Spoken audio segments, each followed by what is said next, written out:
दोस्तों अभी हाल ही में पीएम नरेंद्र मोदी ने असम के डिब्रूगढ़ में 6 कैंसर हॉस्पिटल्स का उद्घाटन किया और 7 नए हॉस्पिटल्स का फाउंडेशन स्टोन रखा। इस मौके पर उन्होंने अपने एड्रेस में कहा कि हॉस्पिटल्स आपकी सेवा में हैं, लेकिन अगर ये नए हॉस्पिटल हमेशा खाली रहेंगे तो मुझे ज्यादा खुशी होगी। मैं आपकी बेहतर हेल्थ के लिए प्रार्थना करता हूँ। आज वक्त बदल चुका है।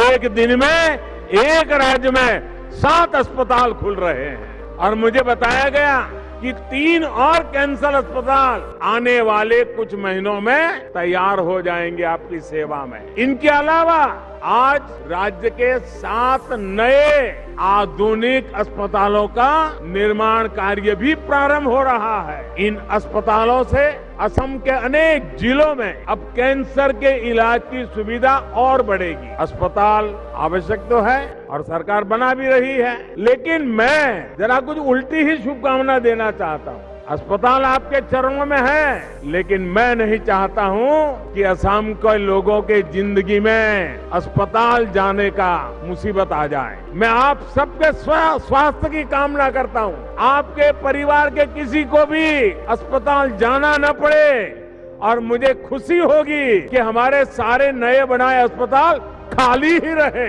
भारत के नॉर्थ ईस्ट में 8 स्टेट्स शामिल हैं, जिनमें असम, अरुणाचल प्रदेश, मणिपुर, सिक्किम, मिजोरम, मेघालय, नागालैंड और त्रिपुरा हैं। इन 8 स्टेट में कैंसर के लाखों मामले हैं। इसके साथ ही यहाँ पर बहुत से कैंसर के हॉस्पिटल्स भी हैं। अब सवाल ये उठता है कि इतने सारे कैंसर के केसेस उस एरिया में आते क्यों हैं? असम में 7 हॉस्पिटल खोलने की जरूरत क्यों पड़ी और क्या फ्यूचर में और भी हॉस्पिटल्स खोले जाएंगे? बात करते हैं दोस्तों इसी के बारे में। डिटेल में बने रहिए मेरे साथ इस वीडियो में एंड तक। आगे बढ़ने से पहले इस चैनल को जरूर सब्सक्राइब करके बेल आइकन प्रेस कर देना। So let's start। दोस्तों नॉर्थ ईस्ट की स्टेट में बहुत ज्यादा कैंसर के मामले आते हैं। यहाँ पर इतनी ज्यादा डेवलपमेंट नहीं है। यहाँ के गरीब मिडिल क्लास लोगों को देश के बड़े बड़े शहरों की ओर रुख करना पड़ता था कैंसर के इलाज के लिए, लेकिन अब उनके लिए कैंसर के हॉस्पिटल्स खुल गए हैं और कई नए हॉस्पिटल्स की शुरुआत हो चुकी है। आप अगर स्टैट्स को देखें तो आप समझ जाएंगे कि पीएम मोदी ने ऐसा क्यों कहा है कि ये हॉस्पिटल खाली ही रह जाए। पूरी दुनिया की बात करें तो हर दिन एवरेज 1300 लोगों में कैंसर की बीमारी होती है। हर साल लगभग 10 लाख से ज्यादा लोग कैंसर से मारे जाते हैं। एक रिपोर्ट कहती है कि 2035 तक हर साल कैंसर से मरने वालों की संख्या 12 लाख के पार पहुंच जाएगी। वर्ल्ड हेल्थ ऑर्गेनाइजेशन की रिपोर्ट कहती है कि दुनिया के मुकाबले भारत में कैंसर से ज्यादा लोग प्रभावित हैं। यहाँ पर करीब 15% लोग कैंसर का शिकार होकर अपनी जान गंवा देते हैं और इनमें से ज्यादातर नॉर्थ ईस्ट के लोग होते हैं। WHO की रिपोर्ट के अकॉर्डिंग 172 कंट्रीज की लिस्ट में भारत का स्थान 155th है। नेशनल कैंसर रजिस्ट्री प्रोग्राम की एक रिपोर्ट की माने तो साल 2020 में भारत के अंदर 13.9 लाख लोग कैंसर से पीड़ित थे, जो 2025 तक 15.7 लाख तक पहुंच सकते हैं। देश में 1990 के मुकाबले प्रेजेंट में प्रोस्टेट कैंसर के मामले 22% और महिलाओं में सर्वाइकल कैंसर के मामले 2% और वेस्ट कैंसर के मामले 33% तक बढ़े हैं। हाल ही में इंडियन गवर्नमेंट ने लोकसभा में एक सवाल का जवाब देते हुए बताया था कि भारत में 2017 में कैंसर के टोटल अप्रोक्स 13 लाख मामले सामने आए थे। 2019 में ये बढ़कर लगभग 14 लाख हो गए। वहीं जान गंवाने की बात करें तो 2017 में जहां 7.25 लाख लोगों की मौत हुई थी, 2019 में यह आंकड़ा बढ़कर 7,51,000 पर पहुंच गया था।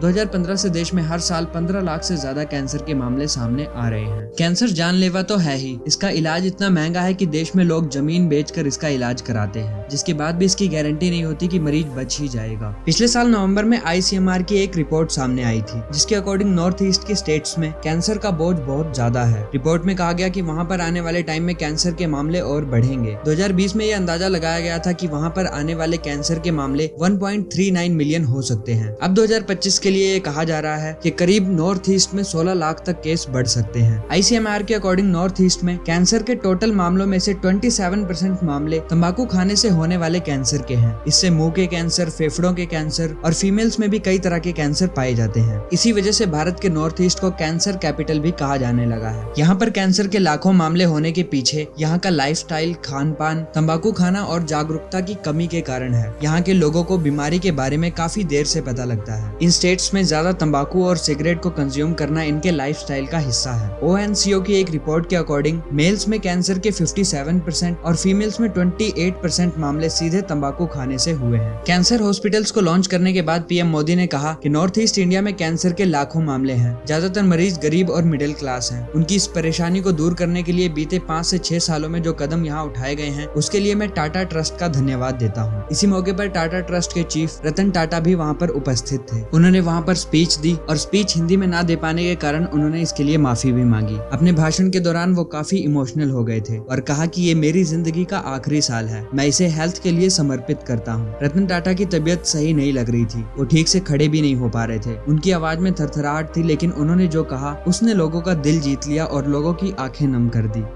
I shall not bore you with more statements. I should just say that today Assam का बहुत इम्पोर्टेंट दिन है। आज असम दुनिया को बता सकता है कि इंडिया का एक छोटा स्टेट वर्ल्ड पावर्स में ट्रीटमेंट के लिए, कैंसर ट्रीटमेंट के लिए इनॉग्रेट करना चाहता है।